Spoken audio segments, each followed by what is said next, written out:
Ninzo Voice TV.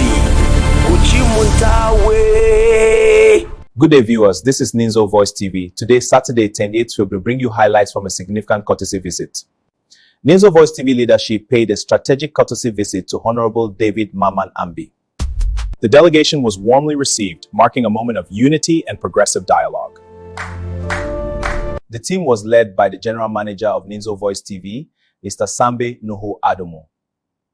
Also present were Jerry Anke-Anto, political analyst, and senior members of the reporting team. Good evening, viewers, and you are welcome to another episode of the Ninzo Voice TV. My name is Jerry Anto Anche, and I am your favorite host of this episode. With me today, we are honored to have no other but the person of our comrade David Mamman Ambi, a young philanthropist who is vying for the seat of legislator in the Kaduna State House of Assembly to represent the good people of the Jama'a local government. We're honored to have you, sir. Thank you for having me, Anto. You're welcome, sir. So thank you for joining us, sir. Sir, can you briefly just tell us about you? Just briefly, just a recap about you, sir. Okay. Once again, good evening. My name is Comrade David Ambi. I hail from Gidanwaya. I was born sometimes 46 years ago, and I did my earlier primary school in Gidanwaya. I had my secondary school in Apanga, Madahin Secondary School. There I proceeded for IJMB in Kaduna State Poly, after which I gained admission to study economics. Because of the program I had in IJMB, I was doing 200 level. So there I spent 3 years in the university. And then thereafter, I served in Umahia, Abia State. And then I had a master's degree in National State University, Kefi. And then I just finished a defense for my PhD in economics. My political life, I started sometimes 2007. I started with councillor. I contested with councillorship. I lost, and then I was the council chairman. Then gave me opportunity to serve as an SA between 2007 and 2010, and then thereafter I contested for State House Assembly under the platform of ACN, and I lost, and then I decided to join federal government as a civil servant. So I've been working for over 15 years now as a civil servant. Thank you so much, sir, for walking us through your life's journey. This is important for our viewers and also your supporters to, get to know you better. So without wasting much time, we'll move straight to the agenda. This is where I get a few questions, and at this point, sir, I would like to know your major motivation for vying for this position, sir. My motivation is I grew up from a background of a moderate background, and I see how people struggle, and I always have the mind or the interest of assisting people. And I feel, from what I've seen, you cannot be able to create impact if you don't occupy certain office. So I now feel, or I decided now to seek for public office. And I believe if God gives me opportunity, I will be able to use the instrumentality of office to create impact to people around me. Because with what I do little with my personal resources, and I may not be able to do much. And that is why I feel if God gives me opportunity with public office, I should be able to create a reasonable impact to people within my constituency. Thank you so much for your response, sir. Uh, we also know that for people who are going to go to office, they have certain priorities when they get to office that they would like to tackle. So we would like to know if your priorities, rather, when you are successful, I would like to know those things you have prioritized to achieve in office. I think the basic thing I feel that is very, very paramount for citizens or people around my constituents to have is education. When you have the knowledge, you'll be able to do a lot of things. And I feel that I'm going to do what it takes within my power to support people in terms of education, because I believe that when you have education, you will have more opportunities to be able to create impact. So education is key. And then secondly, there is issues that has to do with support in terms of small, medium, enterprise. I feel that there are people who also have the know-how and they find it difficult to be able to excel or to grow from where they are. So I will find a way to see how we can, provide those opportunities.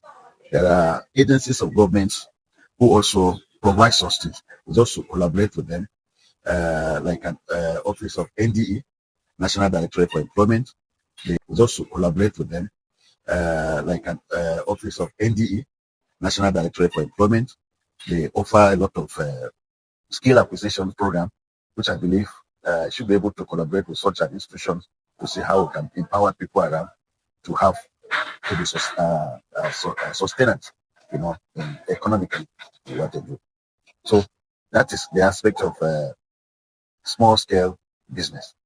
There are many things that we'll be able to do, but it depends on the resources available, in the positions where you are. The position of Senate Assembly is not a positions where you have resources to carry out such things. The basic primary things you have there is to make law. That's the basic thing. So, but with the opportunity you have there, you'll be able to see how we can support people in terms of skill acquisition. Moving forward, sir, we understand that there are key challenges in the constituency whereby you are vying or aspiring to be a legislator for. And some of these challenges we have identified, one of which is insecurity. Then we also have youth unemployment, education gaps. You've spoken a bit about education, and limited job opportunities.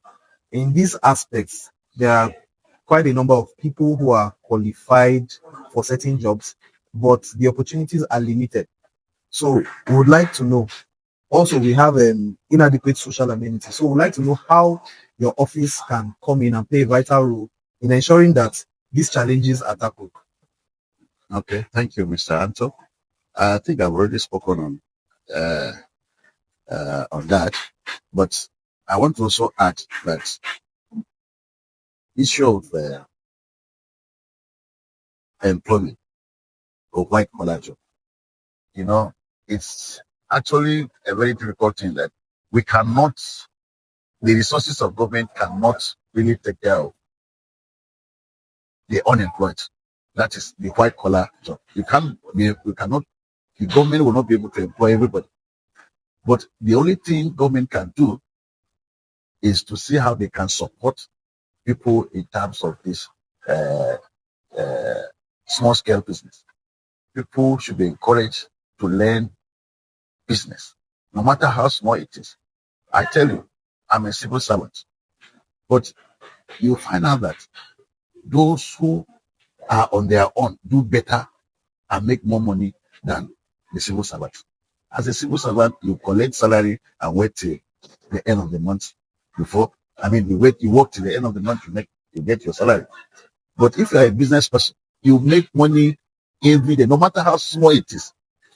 If you look at the accumulated, you will find out that would have made more money than a civil servant who wait till 1 month, a month to collect it. So my own interest is to see how we encourage people to be on their own, because that is the only way we'll be able to empower ourselves economically. If you say you want to work for government, how many people? The government, the universities turn out graduates every year, and you can look at, if you look at the numbers of people who are employed, they are just minute from the total population of people who graduate from school. So the best thing is to encourage people to go into learning handwork, and then government will find a way to provide resources, capital for such people who have this knowledge to be able to go into the various skills they have learned and put it into use. I believe if that is done, it's going to create a lot of economic value to the society. Thank you so much, sir. This point you have raised is quite insightful. Not everybody can be in employment space, and small businesses can actually fill in those gaps, the employment gaps, as you have rightly said, sir. Moving forward, sir, your supporters would like to know, as someone contesting, a two-time contestant, right? Yeah. What lessons have you learned from your previous attempts, and how do you intend to engage more effectively with the community this time?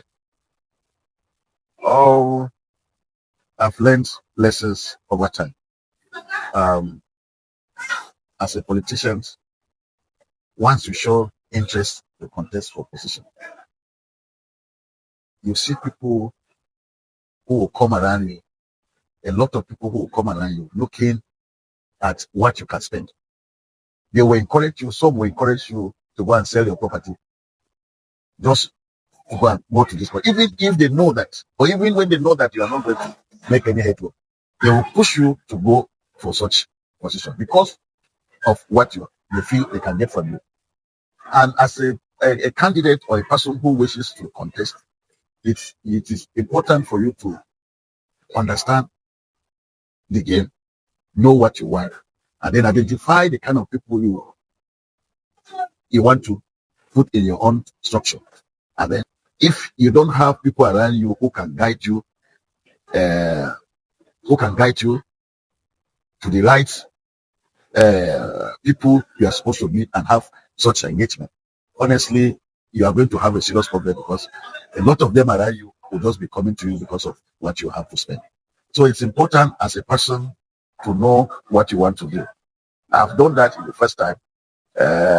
This time around, what I intend to do, ensure that I've engaged all the stakeholders and have the understanding, have the direction before I now launch into the contest.